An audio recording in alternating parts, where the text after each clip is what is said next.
101쪽 사도행전 9장 1절에서 9절 말씀 봉독하겠습니다.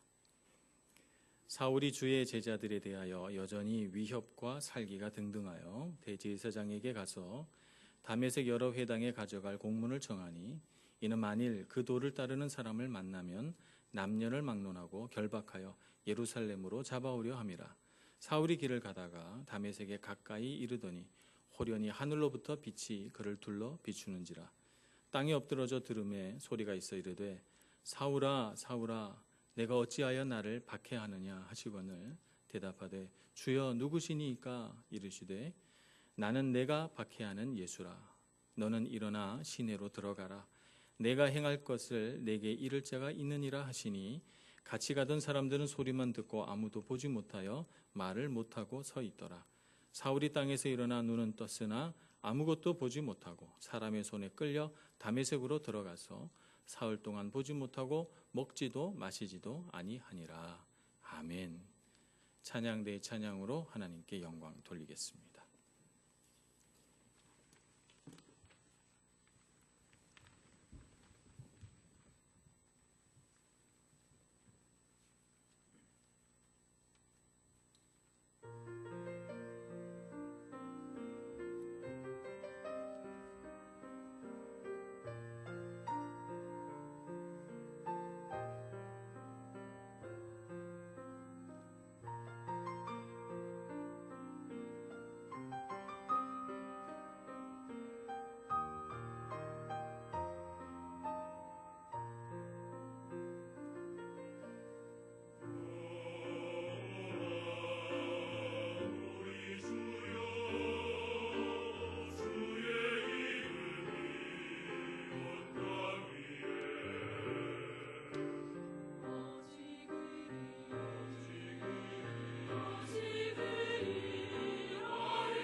아멘.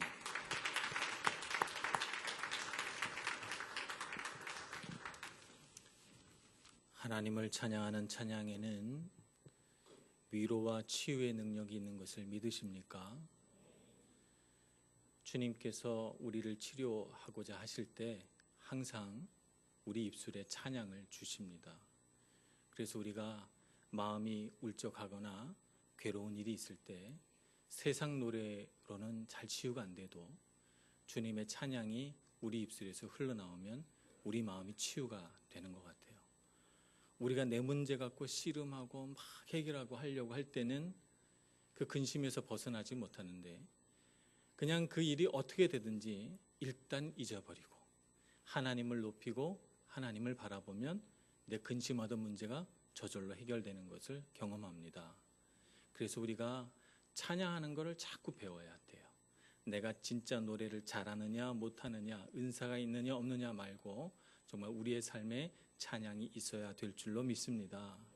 그래서 우리가 찬양대가 우리를 대표해서 찬양하지만 우리는 마음으로 같이 찬양합니다. 그래서 정말 찬양 받으실 하나님을 바라보고 우리의 마음이 찬양으로 회복되고 치유되는 역사가 있기를 소원합니다. 날마다 우리 그렇게 찬양하기를 원합니다.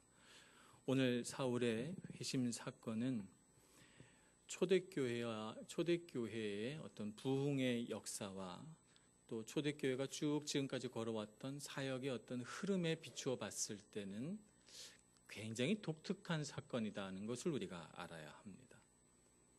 어떻게 보면 우리가 전후 맥락 없이 이 사울의 이야기가 갑자기 툭 튀어나와서 회심 사건이 나오니까 우리가 사도행전을 처음 읽었다면 갑자기 이 얘기가 왜 나오지? 하는 생각을 하게 될 것 같아요.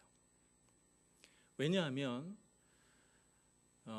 성령 사건이 120명의 마가의 다락방에 모인 사람들을 통해서 일어났잖아요.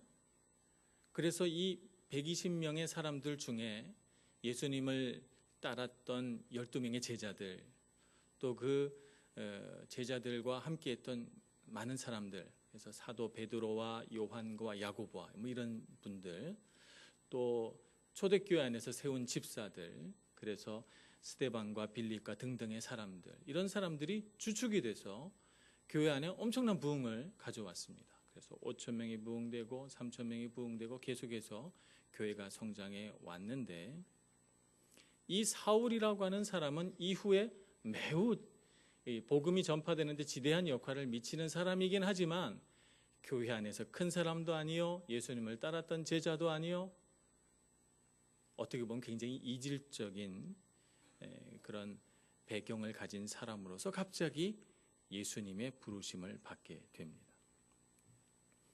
그래서 우리가 사도행전 8장까지 읽고 9장을 접했다면 혹시 이 9장의 사건으로 인해서, 사울의 회심 사건으로 인해서 초대교회의 어떤 모습들이 변질되거나 혹은 왜곡되거나 하지 않을까 하는 우려를 할 수도 있겠습니다.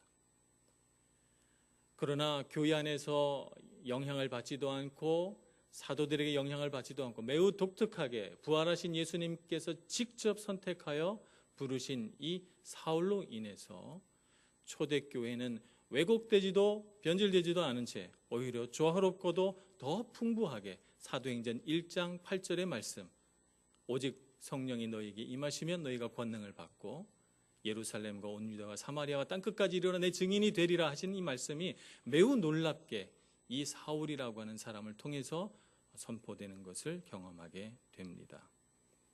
그래서 하나님의 능력은 참으로 크다. 우리 사람은 우리의 사람의 경험과 우리 사람의 지식과 생각으로 자꾸 하나님께서 하시는 일을 좁히지만 하나님은 항상 우리의 생각과 우리의 경험을 뛰어넘으시는 분이시구나 하는 것을 오늘 사울의 회심 사건을 통해서 알게 됩니다.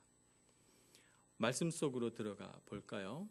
오늘 사울은 자기에게 일어날 일을 전혀 모른 채 다메섹에서 예수 그리스도를 전하는 사람들을 잡아 예루살렘으로 데려오려고 대제사장에게 허가증을 받습니다.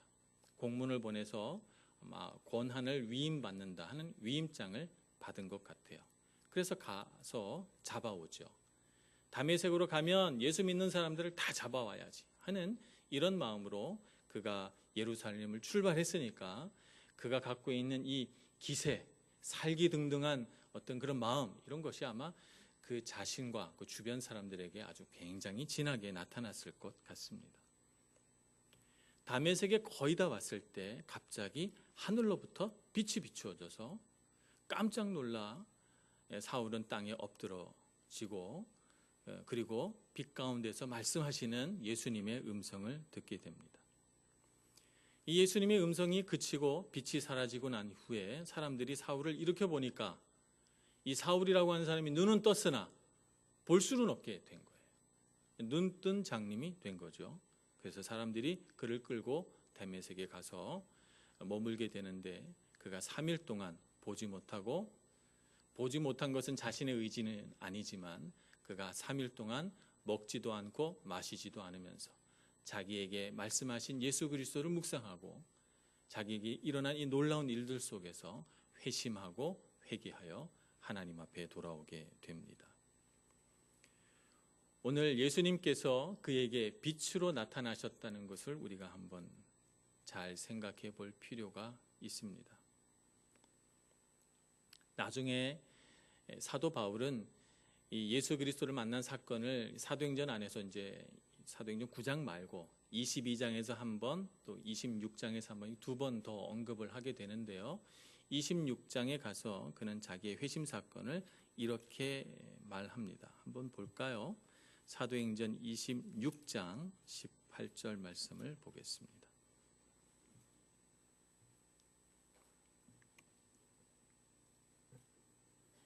한 절만 딱 보면 이해하기가 어려우니까 문맥을 한번 보기 위해서 한 16절 정도부터 제가 봉독하겠습니다.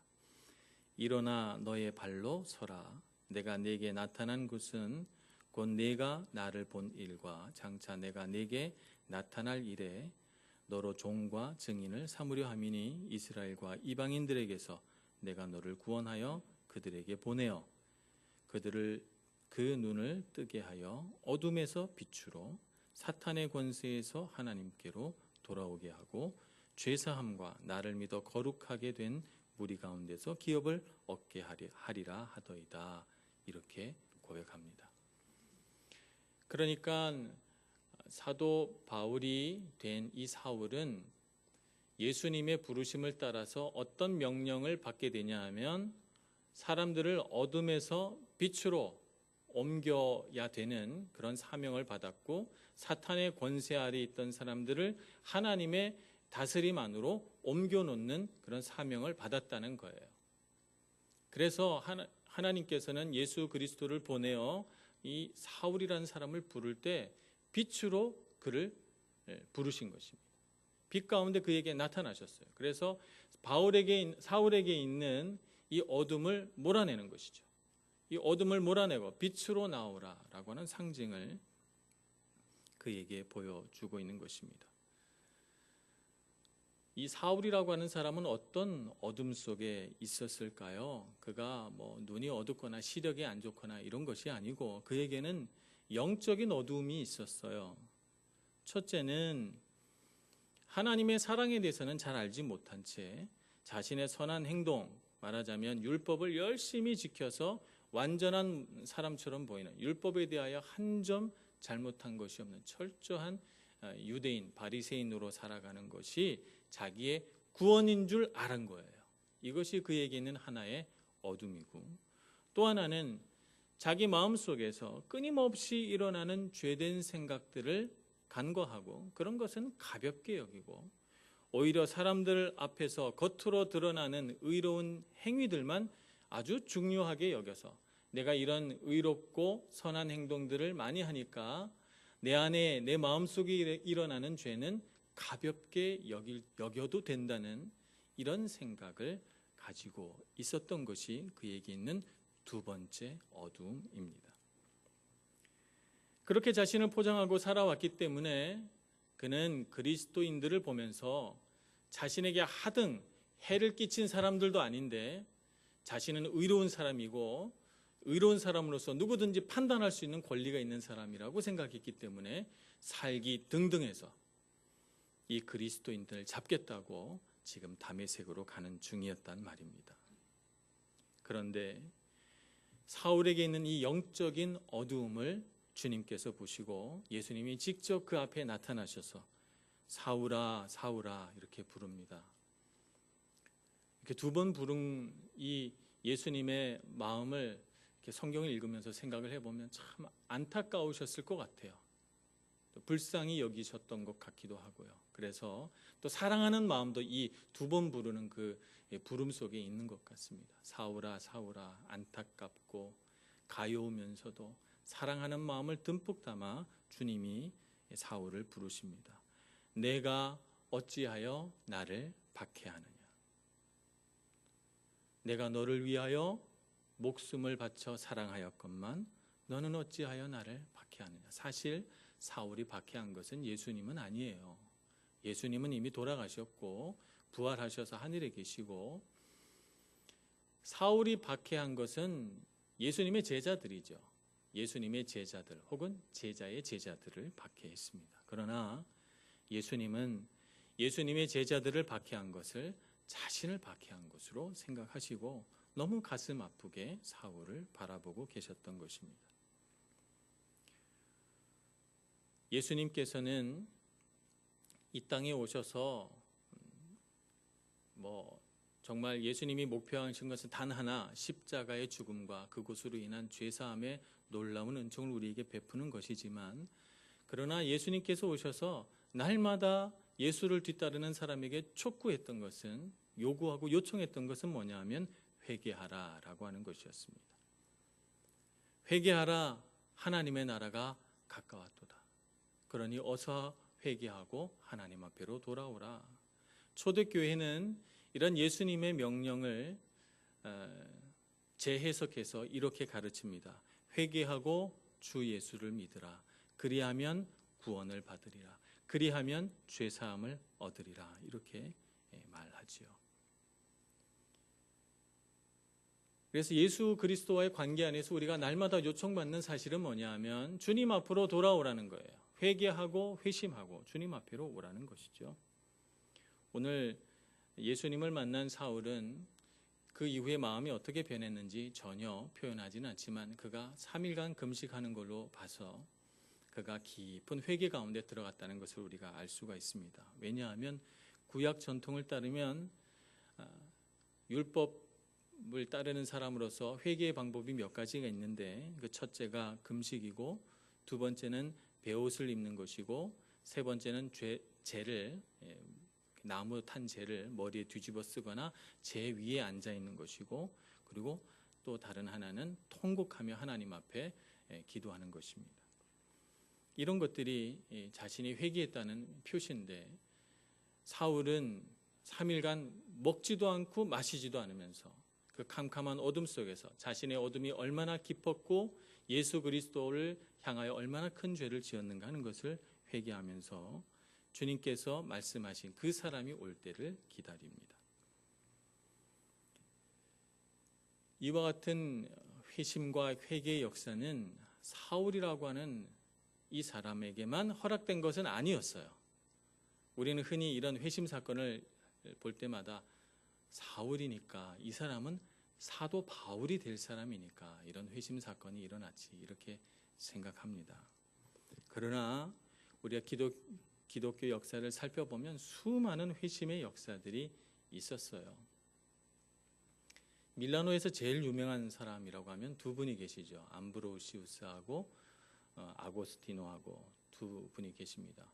이 아우구스티누스, 이분은 암브로시우스를 통해서 하나님을 믿도록 초대받아요. 부르심을 받아요. 그런데 그는 오랫동안 하나님의 말씀을 진실로 받아들이기가 어려웠어요. 하나님을 믿어야 하겠지만 그러나 그 마음속에서 일어나는 이 세상 정욕에 대한 열정을 끊어낼 수가 없는 거예요. 술 마시고 싶고 방탕하고 싶고 정욕을 주체할 길이 없어서 자꾸 세상으로 나가는 자기의 모습을 보면서 너무 마음이 괴로워서 실제로 주님을 믿으려고 하면서도 그 마음 안에 들어오는 이 죄된 생각 때문에 계속해서 어떤 치열한 싸움들이 일어나고 있었습니다. 어느 날 친구와 같이 대화하다가 같이 기도하자고 해서 기도를 하는 중에 갑자기 정말 형언할 수 없는 이상한 현상을 그가 겪게 되는데 갑자기 통곡이 터진 거예요. 이 어거스틴에게 통곡이 터져 나와서 이 눈물을 그칠 수가 없었어요. 그래서 친구와 같이 있는데 너무 민망하니까 장소를 옮겨서 자기 방으로 들어가서 하나님 앞에서 통곡하며 울기 시작합니다. 계속해서 눈물을 흘리고 또 울고 기도하는데도 계속해서 눈물이 가슴속에서 솟구쳐 올라와요. 그러던 중에 갑자기 그의 귀에 음성이 들립니다. 집어라 그리고 읽어라 라고 하는 말씀이 반복해서 들려요. 마치 아이들이 줄넘기 같은 거 할 때 노래 부르듯이 그렇게 반복해서 계속 집어라 읽어라 라고 하는 말이 그의 귓가에 들리기 시작합니다. 그래서 통곡을 하는 중에 그가 눈물을 닦고 자리에서 일어나서 성경을 집어서 펼쳐서 보게 되는 말씀이 바로 로마서 13장 13절 말씀입니다. 우리 같이 한번 볼까요? 로마서 13장 13절에서 14절 말씀 제가 한번 보겠습니다. 낮에와 같이 단정히 행하고 방탕하거나 술 취하지 말며 음란하거나 호색하지 말며 다투거나 시기하지 말고 오직 주 예수 그리스도로 옷 입고 정욕을 위하여 육신의 일을 도모하지 말라. 아멘. 이 말씀이 어거스틴의 머리에 마치 번개가 치듯이 천둥이 울리듯이 울려 퍼졌다고 합니다. 하나님의 음성이 그의 가슴에 울려 퍼진 것이죠. 예수님의 음성이 그의 귓가에 들린 것이에요. 그래서 그 전에 그토록 끊으려고 해도 끊을 수가 없었던 술 취함과 방탕과 음란의 죄를 이 말씀을 들음으로써 그는 한순간에 끊어내게 됩니다. 그리고 하나님 앞에 나가게 되고 이제부터는 거룩하고 아름답게 주님 뒤따르는 제자가 되겠다고 결심하게 되지요. 어거스틴의 회개입니다. 우리나라에도 수많은 사람들이 주님 앞에 와서 회심하고 회개했지만 가장 유명한 사람 한 사람을 든다면 우리 평양 대부흥운동을 이끌었던 분 중에 한 분이신 김익두 목사님을 들 수가 있겠습니다. 그는 그래도 제법 괜찮은 중산층 가정에서 태어나서 어려서부터 머리가 총명하고 신체가 건강한 사람이라서 아주 어렸을 때부터 공부를 열심히 했어요. 그래서 과거 시험을 보게 되거든요. 과거 시험 알죠? 1800년대 후반이라서 그때까지만 해도 과거 시험이 있었는데 그때는 나라가 너무 부패해가지고 실력으로 이 과거 시험에서 합격하도록 해주지 않았어요. 뇌물을 먹여야 되는데 이걸 못하거든요. 그랬더니 번번이 낙방을 합니다. 그러던 중에 아버님이 돌아가시고 말아요. 그래서 과거 시험에도 안 돼, 아버님은 돌아가셔. 그리고 사업을 시작했는데 사업은 또 안 돼가지고 망해버려. 이 김익두라고 하는 사람이 너무 젊은 나이에 자기의 삶에 비관하게 됩니다. 막 살아야 되겠다 이렇게 생각한 그는 그 총명한 머리와 건강한 신체를 사람들을 괴롭히는 일에 사용합니다. 깡패가 된 것이죠. 그래서 그 마을에서 김익두라고 하는 사람에게 외상을 안진 가게가 없을 정도로 곳곳에 가면서 다 공짜로 먹고 공짜로 사고 이렇게 하면서 행패를 부리면서 살았습니다. 어느 날 그의 아내가 이 나쁜 짓만 일삼는 남편 때문에 너무너무 괴로워하다가 예배 한번 가자고 쪼르고 쫄라서 가게 되는데 그때 당시 스왈론이라고 하는 선교사님이 와서 설교를 하고 있었어요. 영생에 관한 설교를 했는데 그 설교를 듣다가 그의 마음속에 하나님께서 역사하시기 시작해요. 돌아가신 아버님을 너무너무 그리워했는데 영원히 사는 길이 있구나, 내 삶은 죽음으로써 끝나는 것이 아닌구나 하는 것을 그가 깨닫게 되고, 그리고 그 자리에서 주님을 영접하고 세례를 받습니다. 그리고 목사가 되어서 놀라운 능력들을 발휘하게 되죠. 김익두 목사님의 회심이 그 순간 일어난 것입니다. 오늘 우리도 각자마다 다 회개와 회심의 역사가 있어요. 그죠? 그런데 우리가 살아가는 현재, 지금 이 순간 우리가 회심과 회개의 역사를 누리고 살아가고 그것이 능력이 있어야 되는데, 얼마나 많은 그리스도인들이 회개는 했으나 회심의 역사는 있으나 예수 닮는 사람으로 살아가지는 못하는 그런 모습으로 살아가는지 모르겠습니다. 사울은 회개하여 바울이 됐고, 김익두라고 하는 깡패는 회심하여 목사가 됐고, 어거스틴은 회개하여 기독교 역사에 놀라운 발자취를 남겼는데, 나에게 일어난 회심은 왜 나의 삶을 바꾸어내지 못하는가? 나는 왜 회개했는데도 감동도 없고 변화도 없고 나는 왜 이렇게 메마른가? 라고 하는 질문을 우리 자신에게 한번 던져볼 수 있는 것입니다. 왜 그럴까? 이유는 단 하나입니다. 내가 그처럼 죄인이라는 생각이 잘 안 들기 때문에 그렇습니다. 우리 마음속에 내가 정말 죄인이구나, 내가 정말 하나님 앞에서 돌아서야 되는데 라고 하는 깊은 회개가 일어나려면 내 자신이 얼마나 죄인인 줄 알아야 되거든요. 그런데 우리 마음속에는 몇 가지 변명이 있어요. 그 첫 번째가 뭐냐면 모르고 그랬습니다 라고 하는 거예요. 모르고 그랬습니다. 우리 다 모르고 죄 짓잖아요.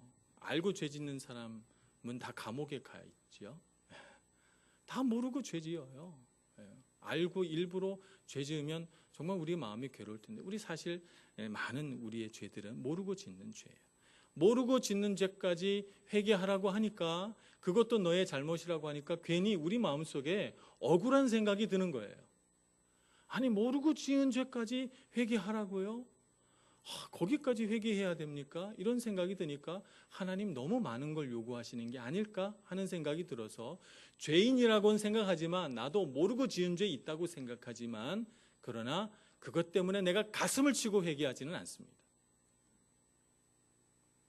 사람의 첫 번째 죄는 살아계신 하나님과 그분의 선하시고 자비로운 통치에 대한 무지와 거부가 사람에게 있어서 가장 첫 번째 되는 죄라고 말할 수 있습니다.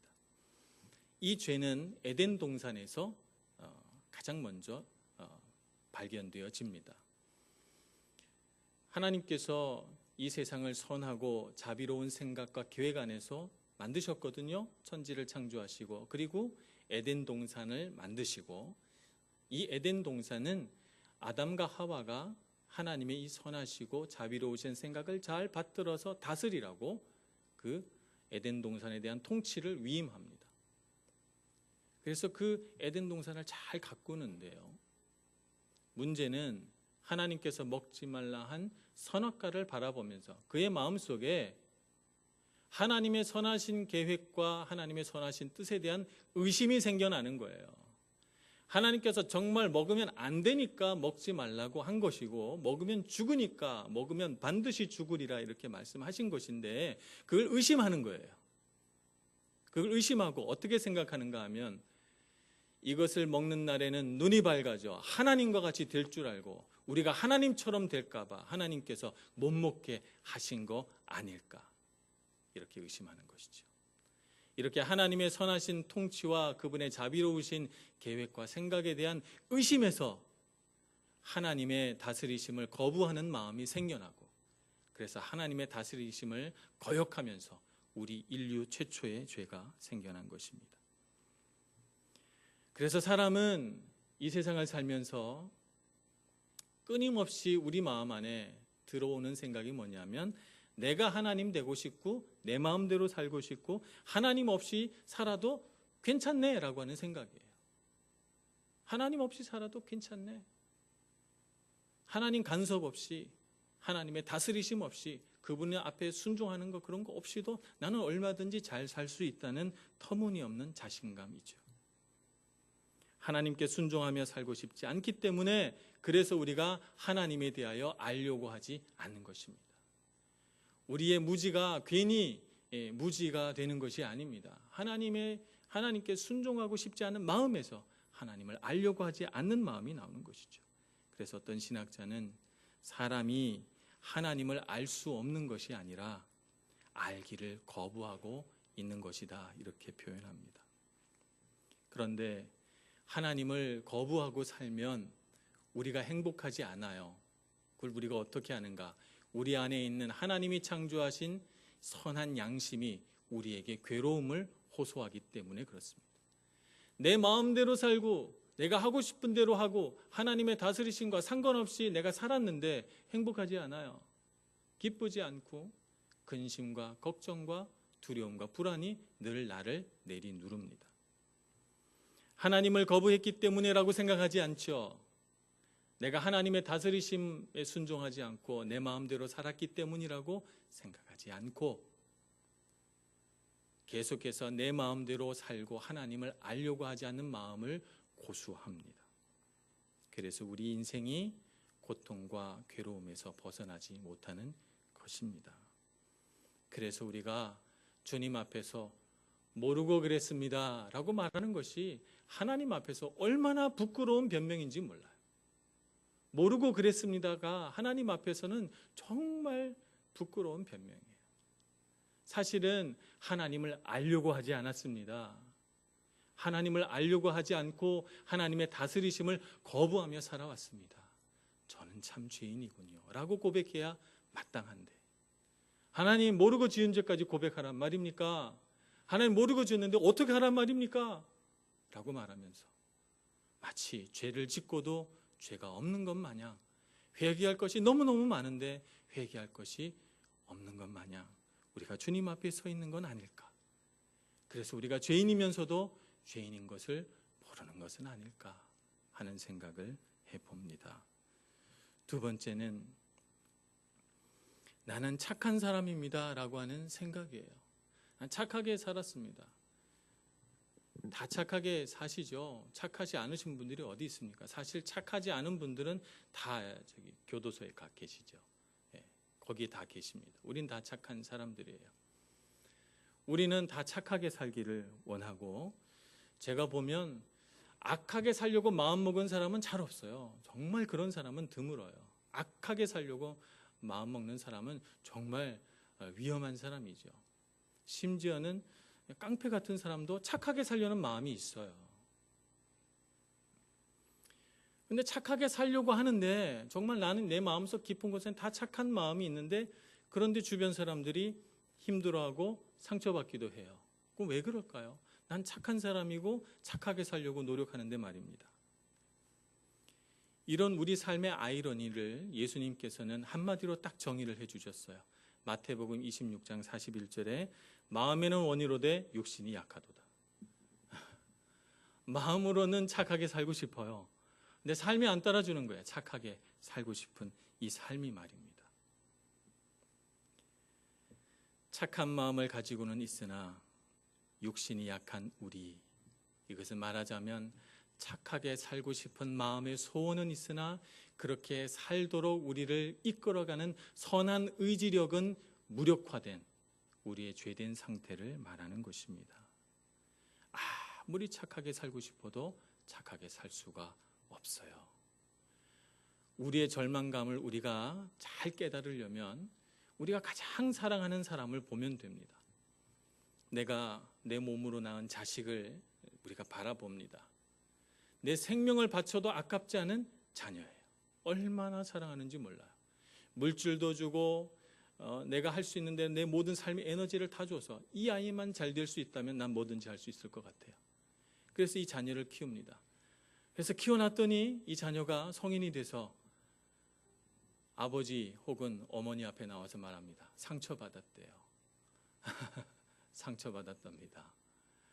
모진 말들에 상처받고 모진 행동에 상처받고, 왜 그러셨어요? 그때 왜 나한테 그런 말 하셨습니까? 이렇게 말합니다. 그래서 정말 사랑만 주고 정말 내 목숨을 다해서 사랑하려고 했는데 그 자식 입에서 그 말이 나오니까 부모의 가슴이 정말 피눈물이 나요.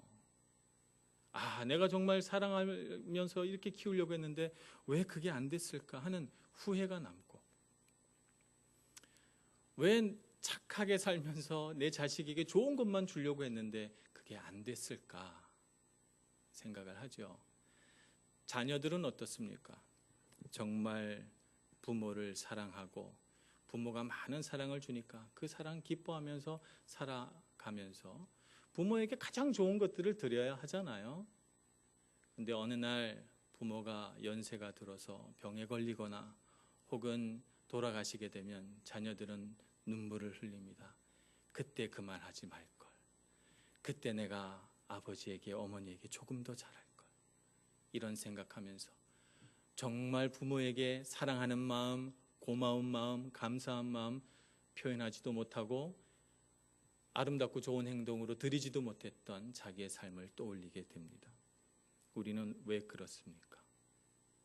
착하게 살고 싶은데 내 마음 속에는 정말 무궁무진한 사랑과 정말 말로 다 할 수 없는 착하고 선한 생각들이 가득한데, 사랑이 많은데 왜 내가 가장 사랑하는 사람들은 나 때문에 상처받고 나 때문에 힘들고 나 때문에 괴롭습니까? 우리 이웃들을 바라봅니다. 우리 이웃들을 바라보면서 우리 다 착해요. 우리는 해치고 싶은 생각이 전혀 없어요. 해치고 싶은 생각 전혀 없고 정말 우린 착해요. 근데 어떤 행동을 보니까 마음에 안 들어요. 그 사람을 해치고 싶진 않지만 마음에 안 들어서 아이고 저건 문제고 이런 건 잘못됐고 이렇게 얘기합니다. 그래서 판단하는 마음을 가지고 비판하고, 악한 마음으로 한 건 아니에요. 선한 마음으로 했어요. 그냥 난 착하니까. 근데 그 사람을 비판하고 흉보고 뒤에서 수근거리고, 나쁜 마음으로 그 사람을 정죄한 건 아니에요. 그냥 말하다 보니까 그런 말들이 나온 거죠. 그래서 우리는 남을 판단하고 정죄하고 흉보는 사람이 되죠.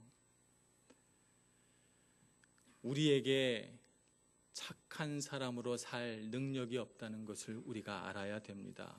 우리는 얼마나 많은 순간 하나님 앞에 서서 내가 얼마나 착하게 살려고 노력하는지 모른다고 주님 앞에 말합니다. 그러면서 실제로 내가 착한 사람으로 사라지지 못했던 그 수많은 나의 연약한 의지력과 그 수많은 죄된 삶은 애써 내가 착하게 살려고 했던 내 본마음 뒤로 숨기는 것이죠. 주님 아시죠? 내가 얼마나 착하게 살려고 했었는지. 주님은 아시죠? 내가 얼마나 착한 사람인지. 그러나 실제로 우리가 착하게 살지는 못해요.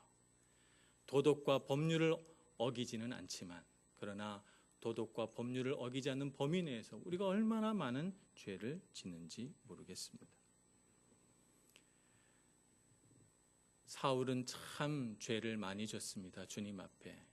스데반이 죽을 때 그것을 방관했고 많은 사람들을 사로잡아, 그리스도인들을 사로잡아 감옥에 가둔 사람입니다. 어거스틴도 참 죄가 많은 사람입니다. 그는 음란한 사람이었고 방탕했고 술 취했고 하나님 앞에 참 죄를 많이 지은 사람입니다. 나는 사울보다 나은 사람입니까? 나는 어거스틴보다 나은 사람입니까? 우리는 모르고 그랬어요. 주님 아시죠? 내가 얼마나 착하게 살려고 애쓰는지 라고 말하면서 내가 하나님 앞에 진정으로 회개해야 할 것을 다 유보시켜 놓고 그것은 작게 만들어 놓고 정말 하나님께서 원하시는 회개와 회심을 연기하고는 있지 않은지 주님 앞에 우리 자신을 봐야 되겠습니다.